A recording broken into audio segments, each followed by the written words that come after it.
Thank you all so much for being here today. My name is Dr. Patricia Gonzalez, and we are in gratitude for today's conversation. Thank you all for joining us today. I am a part of the Office of Justice, Equity, Diversity, Inclusion in the College of Arts and Sciences, but we could not have made this event happen without our co-sponsors and the individuals who helped co-host today's speaker, which is the ANS Be Well, and also CU Boulder Health and Wellness. And so thank you all again for being here today. Just want to give a special thank you for just sharing this hour with us. We're looking forward to lean into conversations and specifically lean into Prachi's story, and just want to invite you all to reflect on what does the model minority minority myth means here at CU Boulder, but also how have I witnessed it throughout my career, or have I even experienced it or heard of it for those of you who might have experienced it firsthand. And so with that, just want to invite us to think about what today's event is about. So Prachi Gupta's family embodied the American dream, a doctor, father, and a nurturing mother who raised two high-achieving children with one foot in the Indian American community, the other in Pennsylvania's white suburbia. But their belonging was predicted on a powerful myth that Asian Americans have perfected the alchemy of middle-class life, raising tight-knit, ambitious families that are immune to hardship. Molding on oneself to fit this perfect image often comes at a steep but hidden cost. And they called us exceptional, which is a memoir that Prachi wrote. She articulates the dissonance, shame, and isolation of being upheld as an American success story while privately navigating traumas invisible to the outside world. And so I just want to share that today's moderator is our very own Stanley Lee, who is the director of CU Boulder's Faculty and Staff Assistance Program. And before I get started, I know today we're not going to have pictures, but I just want to highlight Prachi's work with PBS, a special that centers the interview between Prachi and PBS individual who, and there's images. So if you want to look at some images, I want to invite you to just take a look at this after, about Prachi's family and how this connection to her work is coming to live as they have this conversation. I also want to just put it out there that you are welcome to purchase the book, the memoir as well. And I have included Prachi's website as well, which also includes her email. And you're welcome to also contact Prachi. I know everyone here is not from CU Boulder, so if you're interested in bringing her to your campus, to your work organization, we welcome that as well. And so with that, I'm going to get started. So Erin, I'm going to go ahead and pass it over to you to do today's land acknowledgement. Thank you so much, Dr. Gonzalez. It's a real honor to be here. My name is Erin Cunningham Ritter, and I represent the College of Arts and Sciences Be Well program. I've put the link in the chat. You're welcome to check out our research, resources, and events. And before we get started, I'd like to lead us through the University of Colorado land acknowledgement. We invite you to take a moment to reflect on your relationship to this land of Boulder and relationship to local Indigenous communities as we are guided by the university's land acknowledgement. The University of Colorado Boulder honors and recognizes the many contributions of Indigenous peoples in our state and in stewardship to land before the establishment of the state into the present moment. CU Boulder humbly acknowledges that it is located on the traditional and current homelands of the Cheyenne, Arapaho, Ute, and many other Native nations and communities. The violent forced removal of Native people from these territories has caused devastating and lasting impacts. These histories have brought us to the present moment, wherein the University of Colorado Boulder is determined to commit to improving and enhancing relationships with Indigenous communities and issues locally and globally. We will do this by recognizing and amplifying the voices of Indigenous CU Boulder students, staff, and faculty in their work. We will do this by educating, conducting research, supporting student success, and integrating Indigenous knowledge. We'll do this by consulting, engaging, and working collaboratively with Native communities to enhance our ability to provide access and culturally sensitive support, and to recruit, retain, and graduate Native students in a climate that is inclusive and respectful. Now it's my pleasure to pass things over to Jess Morris, representing Campus's Health and Wellness Services, to introduce our moderator. Jess, take it away. Thank you, Erin. Hi, everyone. Good afternoon. My name is Jess Morris. I'm the Program Director for Employee Wellness and Engagement in Health and Wellness Services. And I have the honor to introduce my colleague, Stanley, and give you all a little bit of background on him. So Stanley is the director of our Faculty and Staff Assistance Program here on campus, or FSAP. He has his MA in Transpersonal Counseling Psychology from Naropa University. He's a licensed professional counselor, and he's certified as a National Emergency Responder and Public Safety Clinician and an approved clinical supervisor. Stanley sought to support the growth of mental health well-being for individuals, communities, and systems since 2011, having served in that time span as a mental health professional in various roles to support survivors of sexual assault, children diagnosed with autism spectrum disorder and their families, psychiatric crisis units, adults in and out of incarceration with a history of severe mental illness, homelessness, and substance abuse disorders, college-age students, and presently our faculty and staff here at CU Boulder. So thank you, Stanley, for being here. And we're just going to keep passing it down the line. So over to you. Hi, good afternoon, everyone. I have the distinct pleasure to introduce Prachi Gupta. So Prachi is an award-winning journalist who covered the 2016 election for Cosmopolitan.com and later moved to Jezebel as a senior reporter. She has won a Writers Guild Award for her investigative essay, Stories About My Brother, and her reporting on data privacy and discrimination was featured in the Best American Magazine Writing. She is the author of debut memoir, They Called Us Exceptional, and Other Lies That Raised Us, which was nominated for a Goodreads Choice Award, named one of the best books of 2023 by Amazon, and selected as one of the best 18 memoirs of the year by Audible. Her writing has been published in The Atlantic, Harper's Bazaar, the Washington Post magazine, Elle, Salon, Marie Claire, and elsewhere. And she currently resides in Brooklyn. Welcome, Prachi. Thanks so much for being here. Thanks so much for having me, and thank you everyone for tuning in. So let's launch right into it. Prachi, your memoir, They Called Us Exceptional and Other Lies That Raised Us, is a deeply personal story filled with love and grief and care and hope and life itself, really. Could you please tell our audience today what prompted you to write your memoir and what might an interested audience member expect from reading it? Yeah, so what prompted this memoir was, so I'm a journalist and I've always wanted to be a writer, but I never wanted to write memoir. I did not want to write about myself. And what finally compelled me to do that was that in 2017, my brother Yash died.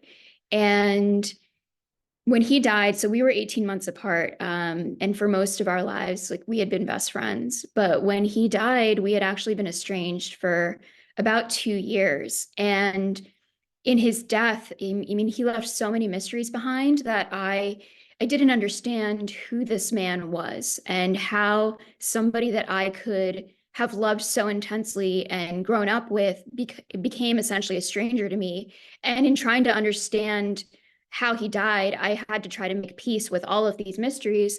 And so I did what I do as a writer. I began to investigate his death and the circumstances around it. And that took me on an exploration of mental health and masculinity and race in America, and how his identities as a brown man growing up in white suburbia really, and a child of immigrants, really affected his mental health and our relationship, and how these pressures changed him over time and changed our relationship over time.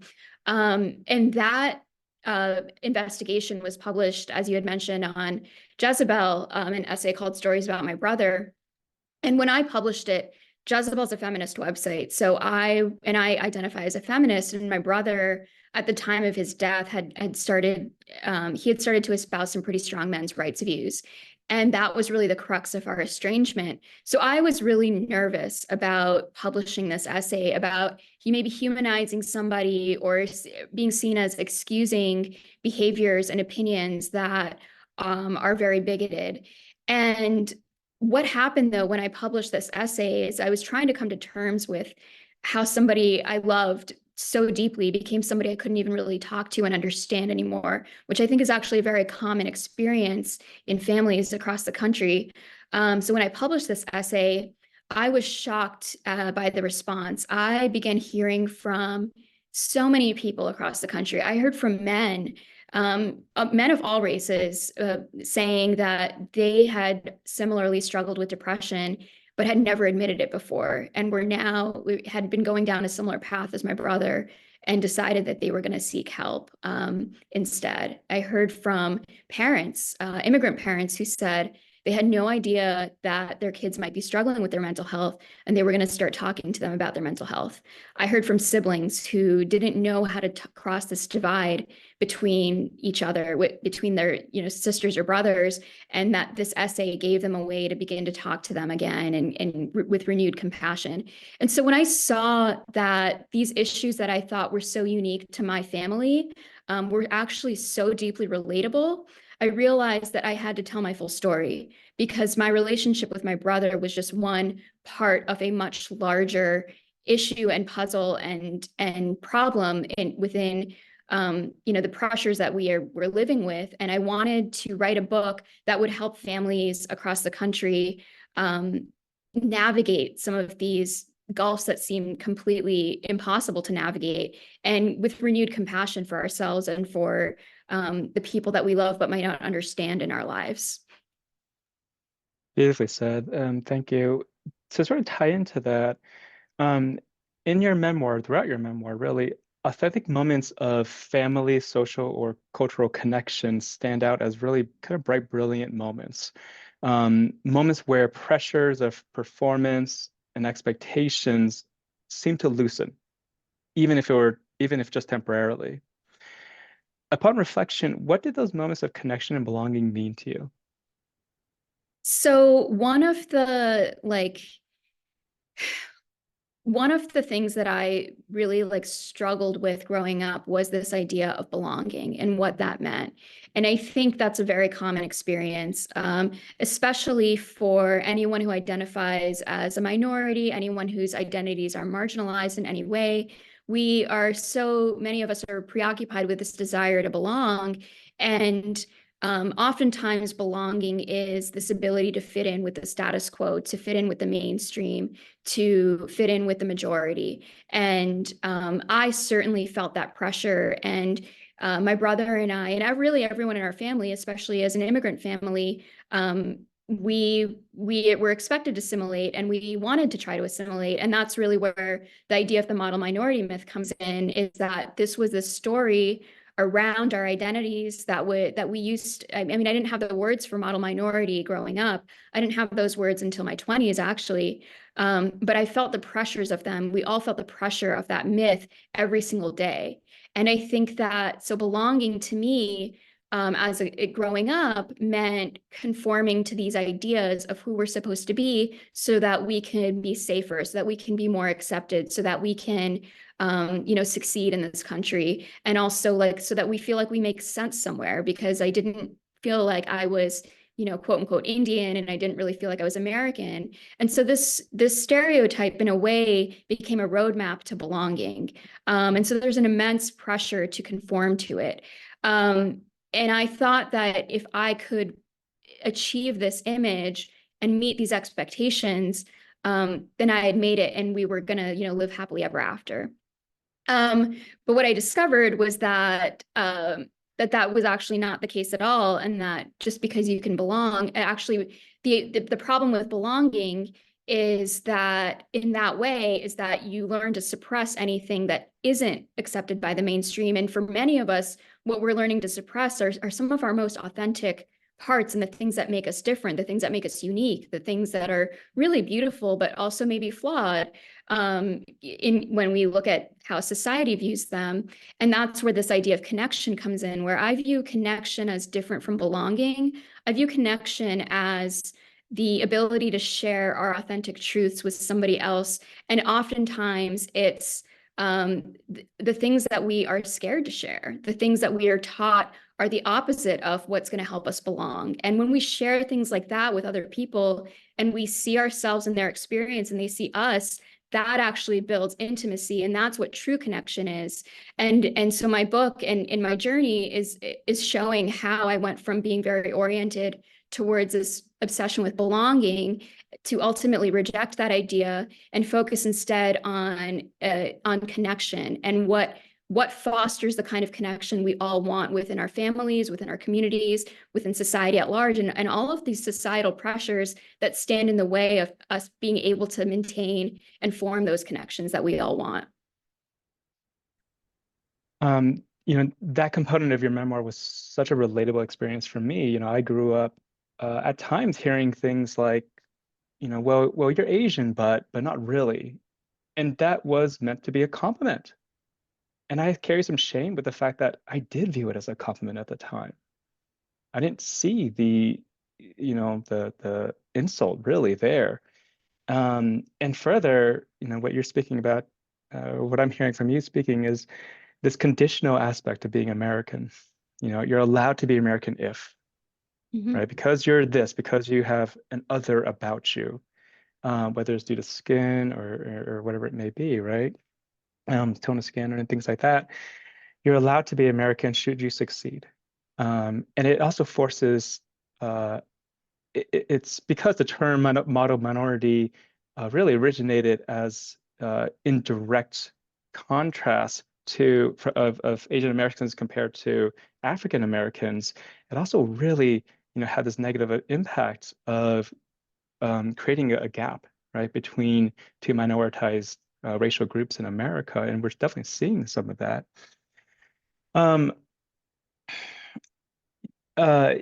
One of the myths in the model minority myth is that Asians and Asian Americans are basically innately hardworking and successful and intelligent. And you talked, very eloquently a moment ago about the pitfalls of that, the pitfalls of believing in that story that we're supposed to portray an image of ourselves and some of the hidden cost of that. I have found that CU Boulder tends to attract high-achieving academics and professional staff members, some of which who, can come into thinking that their worth is defined by their externally visible achievements or accomplishments. Can you speak to how perfectionism shaped you in your childhood, and what is your relationship to perfectionism today? Yeah, so I mean, that has had a huge impact on me. I grew up believing that I had to, appear a certain way, and that way was really perfection.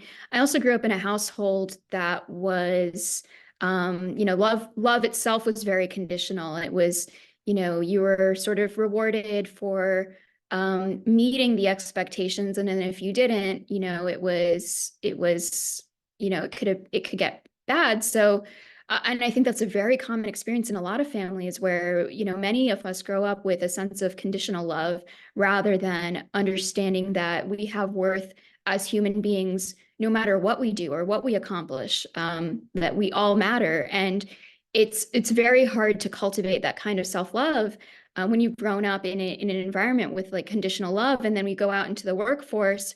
And the world reinforces that same idea. I mean, we live in a society where our income or our ability to, have shelter and food and take care of our basic needs is tied to our ability to produce labor.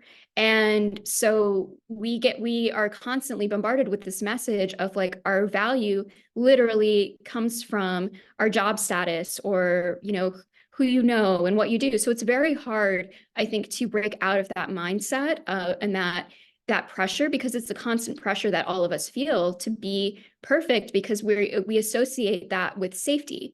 But I think what I discovered was that I I met that I dedicated myself to achieving that. And in college, I was, a very stereotypical overachiever, I guess, in many ways. Like I was in every society imaginable. Like I was, on the dean's list. I was an athlete, and then I graduated from college and went straight to a management consulting firm, which is like finance related.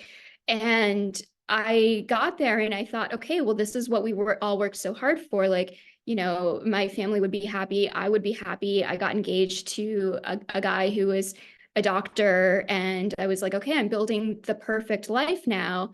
But inside, I felt so empty. I felt so numb. And it wasn't just me. I saw everyone around me who I worked with felt similarly. My family life was a mess. And I saw that. So the same year that I graduated college and started my new job, that was the year where my brother, he was so successful and he was at Carnegie Mellon. And we were so close. And then that year, he actually attempted suicide. And I had no idea that he was living with depression and that he had been struggling because he was so good at hiding it, because success and achievement kind of became this mask. And it was like, neither of us knew who we were aside from our ability to achieve and do well. And so we both felt the sense of emptiness. And I saw what it had done to him. And I saw that was sort of an alarm bell for me going off, being like, nothing is worth that cost. So it really woke me up to the cost of what I was doing to myself. And I didn't know the answer, but I knew that it didn't lie down this path anymore for me. And so I actually ended up quitting my job and deciding, there was one thing that in my life that I knew that I was very passionate about, that helped me feel alive and connected to the world. And that was my art, that was writing. And so I took a huge risk. I quit my job and I decided I'm going to try to become a writer. And even if that does not pan out, at least I'll know I tried and I will never regret trying. And so that's what I did. And I'm so grateful that it did work out. And but it was a decision that was made out of not just a career switch, or it was really a rejection of this idea that my entire livelihood and identity was rooted in achievement and perfectionism. But I'll be honest, I definitely still struggle with it because it's so deeply ingrained in me. And it's hard to be like to let things go and be like, oh, it doesn't matter how well this goes or how I do. Like I struggle with it. And I think it's a lifelong struggle for all of us who are raised that way. But the important thing is to acknowledge that and catch ourselves when we're going into that space, and then, be a little bit more compassionate around it. Yeah, I think you nailed it, right? I mean, I know in a lot of the conversations I have with clients that I work with or employees at the university who wrestle with things like imposter's phenomenon, which is so closely tied with a perceived image of perfectionism. I mean, frankly, to be a PhD, or to have any type of doctor in front of your name, there is some sort of assumption, frankly, of perfectionism to some regard.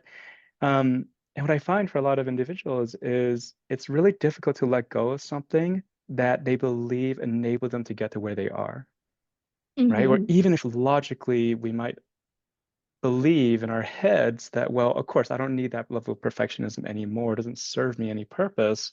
Emotionally and somatically in our body, it's really difficult to let go of what has felt like maybe a life vest, navigating the tricky waters of life and success and achievement in academia.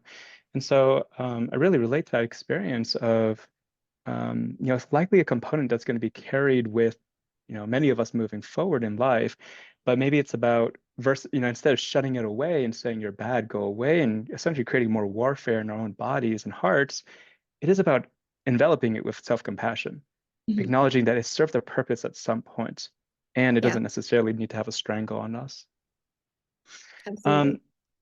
Prachi, can you, you talk about the leap, that significant leap from leaving what seems like a pretty prestigious career path essentially in was that in Pittsburgh, I think it was, or Boston, and pursuing a career in writing. I'm sure many things enabled that decision. You talked about therapy as sort of having, you had sort of a mixed relationship with therapy. Could you speak a little bit about your experience with therapy?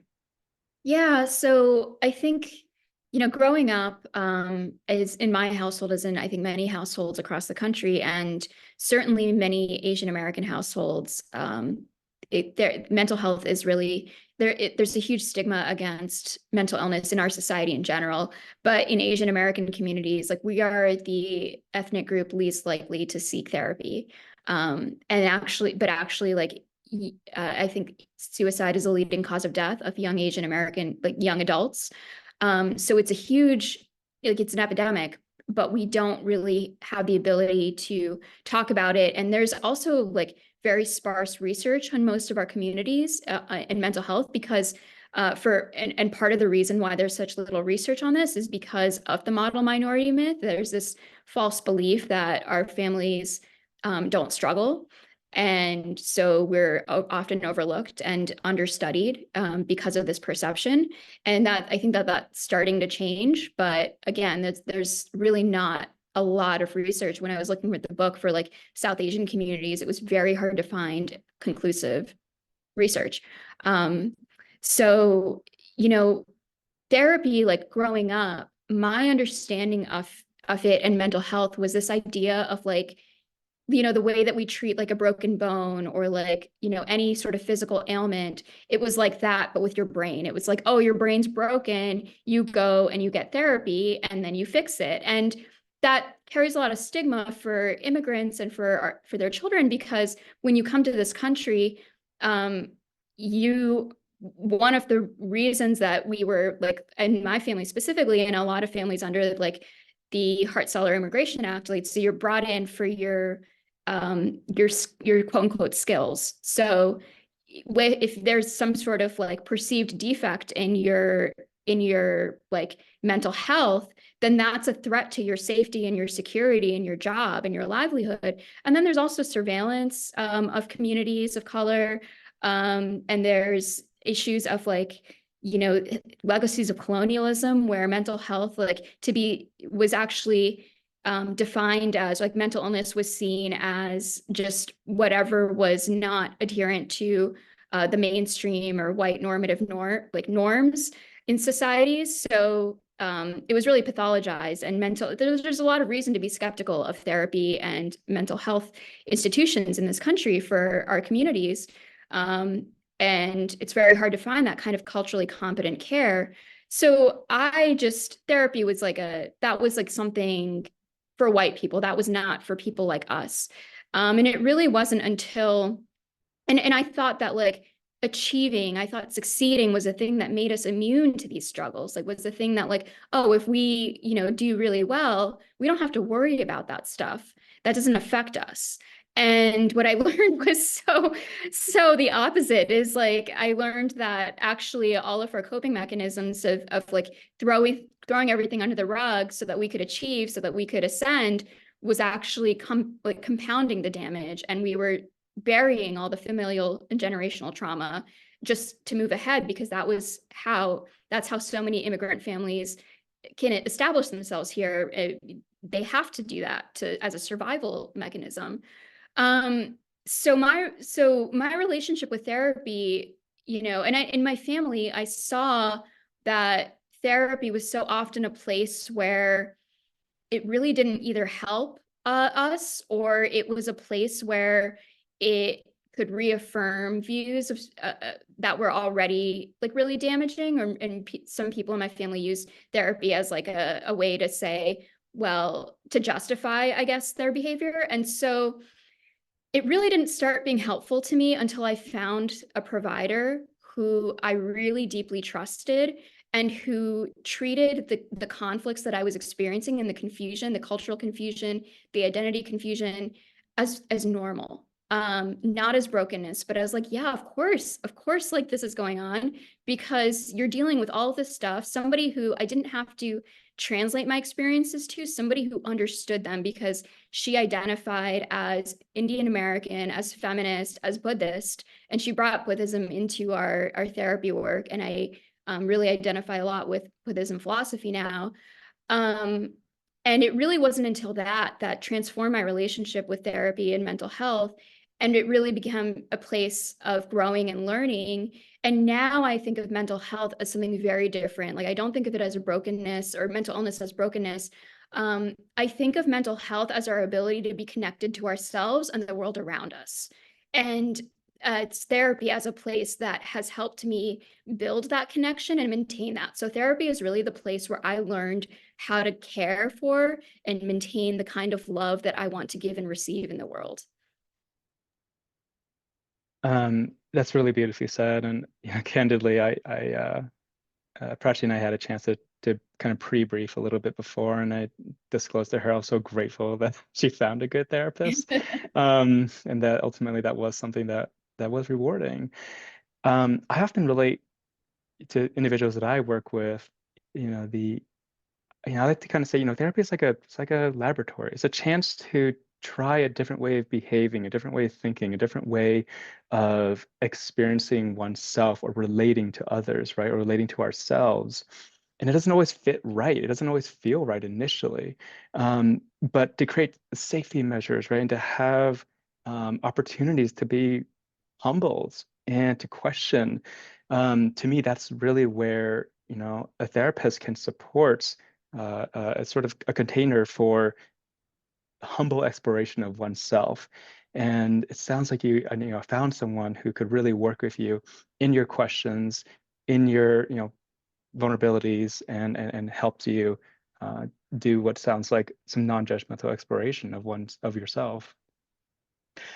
In an interview with NPR, you and today, I suppose, you spoke about your brother's passing at 29 years old. That really set in motion this journey to explore better the intersection of racism, patriarchy, and mental health. And you just spoke pretty, eloquently about that. What was it like for you internally to explore those topics that I know, at least in my household, those words are just not mentioned. They weren't given a definition because there was no mention of it. So what was it like for you internally to even just explore what could be conceived as relatively taboo topics?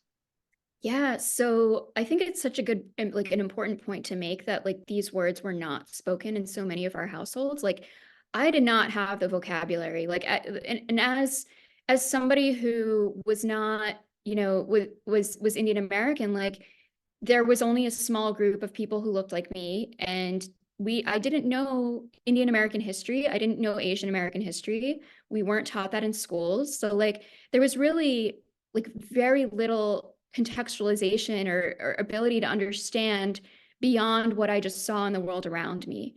And so I didn't have these words of patriarchy, white supremacy, racism, I certainly didn't really understand how they affected me. And there was also a lot of stigma with some of these words where it was like there's like a judgment. And so when I was writing this memoir, one of the things that I wanted to do was like I see so clearly now how these systems work and how they have affected and shaped me. But I wanted to write from a perspective that showed what it's like to what it feels like to live under these systems, because I don't think all of us, and I certainly don't think that, for my grandparents coming into this country, they did not have those words, but they knew what it felt like too. And when you can describe how it feels like I might describe an act as abusive or as racist, and we all have a different understanding of what that might look like. But when I tell you that I felt humiliated or I felt isolated, and this is why, and this is what I thought, and this is what actually happened or I experienced, everyone can relate to that. We all know what that feels like. And we all know what those systems make us do. And what I wanted to do with this book is not just write my story, but show how through my story and through my understanding of like myself as an individual, I began to understand how these systems work and make us feel about ourselves. And in doing so, in making those connections between the self and these larger systems, I wanted to actually empower people and show them that because what that does is like we live in a hyper individual system. The problem with that, one of the problems of that is that if you're an individual and you believe in the power of the individual, that also means all your problems are yours alone and they're yours to solve. And that is one of the pressures that is created by capitalism. And I wanted to show people how to kind of begin to undo that style of thinking by showing that how these systems work, how they make us feel, and that it is a collective system problem, not an individual problem. And showing how that those two things play together, I hopefully can empower people to see that the individual choices they make, you know, and the pressures that they're under come from somewhere. And when we understand that they are coming from somewhere, that means we understand that they're not something innately wrong with us. And then that can empower us to do something about them and change our behaviors in a way that destigmatizes us, that makes us judge ourselves and the people we love less, because it gives us compassion for what they're going through or what we're going through, because we're all struggling under this system, and it's the system that's the problem. Yeah, I think you write really beautifully in your memoir and walk that balance between telling your own story, but also relating it to like the larger, a larger societal, let's just say, complication or complex, right? And your memoir really is your memoir. It's your story, and yet it's also so relatable from a human level. And I think you walk that line really eloquently and beautifully. Prachi, last question for you in our conversation, and then please, folks, stick around for the Q&A portion. How has your relationship and understanding of your own story evolved since writing and releasing it? Yeah, so it's been a real journey. I, before I wrote this book, I did not know how to really tackle all the issues I want to talk about. I just knew that I wanted to write something like, I didn't think a book like this really existed yet, because I'd never seen the experiences that I was dealing with, or rather the confusion of like growing up in a household that was, chaotic, but then having this perception of perfection, and then also grappling with like, identity and culture and really familial estrangement. And I never saw a book that spoke to me and showed what the reality of like grappling all of these experiences was like, and to help like make sense of them. And also like normalize them, because I think I always felt like there was something very wrong with me for not being able to navigate it all perfectly. And I never saw stories about like, especially about like Indian Americans like figuring this out or struggling with this. Like a lot of the stories I saw kind of dealt with like perpetuated this idea of the good immigrant. And so I wanted to write something that was that showed the realities of that. But I was also very aware that because there's such limited representation, so many people were going to take my story and make it mean something it didn't, or like use this to say, well, this is what everybody's experience is, or this is what, this is like, again, like they were going to generalize, or I was going to be put into a box, or I'd be criticized for saying like all men are this way or all women are this way. And I felt such immense pressure in telling my story that like, oh my gosh, I can't make all these people happy and I can't do all those things. And then I realized that is part of my story too, that living under that pressure, so many of us, especially in diasporic communities, constantly are made to feel like we're representatives of our entire ethnicity, of our entire culture. Even within our families, we feel that we have to uphold that. And it's also our tie to our ancestral lands in a way, or at least we're made to feel that way. If we deviate from the expectations that we're betraying our ancestors. And so I wanted to write a book where I put that back on the reader and I showed what it feels like to live with that constant pressure, and that is a normal experience for many of us, and that we did not create that. That has been created by these political and social systems that we are forced to operate under. And so, of course, that's going to wreak havoc on our psyches and our relationships. And so the way that I knew that I had to do that was by, the whole book is written as a story, as a letter to my mom, as really a love letter to my mom, who we've had a very difficult relationship. And I wanted to explain to her why there's this distance between us, even though I love her so much, and that the distance is not an indication of that deep love. And it's really all of these forces that she had to buy into a certain story and a mold to make it here. And I, as her daughter in the next generation, benefited from that, but also grew up to reject it. And that is the crux of the distance between us. And I wanted to, so that's what I used to tell my story. And all the research, all of the explanations I have, all of the translations is not catering to dominant culture or whiteness. It's catering to that relationship that I have with my mom and wanting to explain to her why things are the way that they are and how I've come to accept that and understand that, and why that has nothing to do with the deep love that I hold for my family.